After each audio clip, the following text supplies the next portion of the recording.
เนาะตอนนี้เขาก็มาอยู่ภาคสนามแล้วสนามเขาเป็นสถานที่เป็น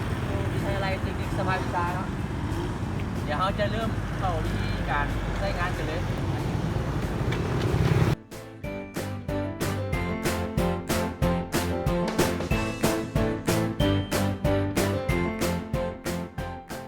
ตอนนี้เขากลับมาอยู่ที่จุดควบคุมของโรงเรียนเขาจะลงเก็บละเอียดตัวผู้นี่เขามีวิชาการทางกันบริษัทเขาเข้ามาช่วยคนหนึ่งคือวันนี้ก้อนเป็นสมบูรณ์เขาที่มาเริ่มขั้นตอนตั้งกล้องก่อนเนาะ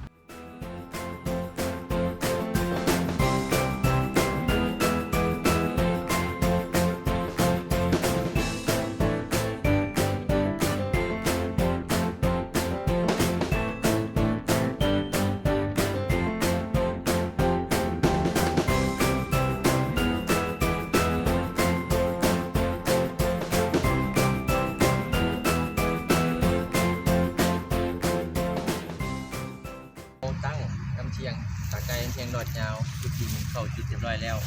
มาชิมาเริ่มการสร้างจอบเพื่อทำการวัดแยกกิบตัวผู้เนาะมาเบิ่งกันเลย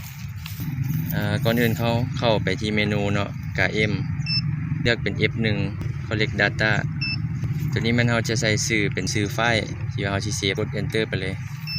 มันจะมีเนาะ F1 แมนเฮาชิปอนค่าพิกัดของสเตชันที่ว่าเราตั้งอยู่ส่วน F2 มันคาดแบ็กไซด์ที่ว่าเราฮู้ค่าพิกัดแล้วส่วน F3 แมนกันแทกสิมาเริ่มเลย F1 1แมนเฮาเข้า Input เนาะเพื่อป้อนชื่อของจุด BM HT แมนความสูงของกล้องเนาะแมนเราจะใช้แมทในการวัดแทกความสูงของกล้องหลังจากเราป้อนความสูงของกล้องเสร็จแล้วเราจะกด Enter ไปหลังจากนั้นเรามาเข้าอยู่ที่ F3 หรือว่า OCC นี่เพื่อป้อนค่าพิกัดเข้าในจุดเนาะเราจะเลือกเอา NEZ FC หลังจากนั้นเราจะป้อนค่า N ค่า E ของจุดควบคุมที่ว่าเราตั้งกล้องอยู่เนาะหลังจากเราป้อนค่าพิกัดเรียบร้อยแล้วกด Enter เนาะกด Save กด Yes ไปเลยหลังจากเราตั้งค่า Station เรียบร้อยแล้วเอามาเข้าจุด Back Side เนาะ F คือ F2 จะมาเข้า F1 เพื่อ Input ตั้งสื่อมัน Enter ไปเลย HT แม่นเราจะใส่ดวงสูงของเป้ากด Enter อาจจะป้อนค่าพิกัดมาใส่เนาะหลังจากเราป้อนค่า NE เรียบร้อยแล้วอาจจะกด Enter ไป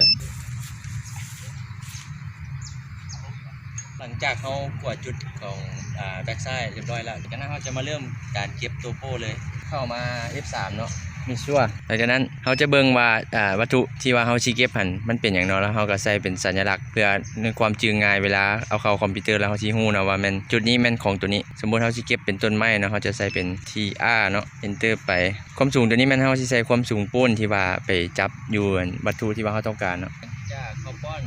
ความสูงของปูนเรียบร้อยแล้วเนาะเขาจะมาทำการแนเป้าให้มันเข้าเป้าเนาะแนเข้าเป้า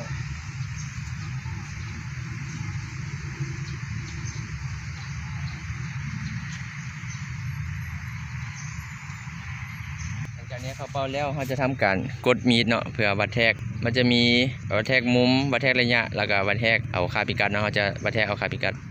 หลังจากนั้นเขาจะได้ค่าพิกัดของจุดที่ว่าเขาเก็บละเอียดหลังจากเขาได้แล้วเขาจะกดเซฟเนาะเซฟไปเลยเป็นอันเสร็จสิ้นการเก็บตัวโป้จุดทำอิฐจุดต่อไปแม่นเขาจะเก็บเอาวัตถุที่ว่าต้องการอีกต่อไปเรื่อยๆ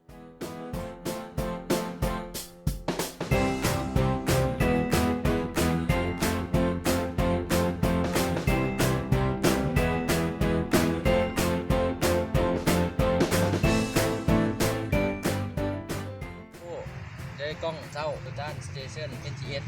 332 RC เนาะแมนได้สำเร็จเรียบร้อยแล้วหลังจากนี้ต่อไปแมนเขาจะเอาข้อมูลที่ว่าเขาเก็บในมือนี้ออกเนาะไปเจอกันที่ห้องการเลยไปเลย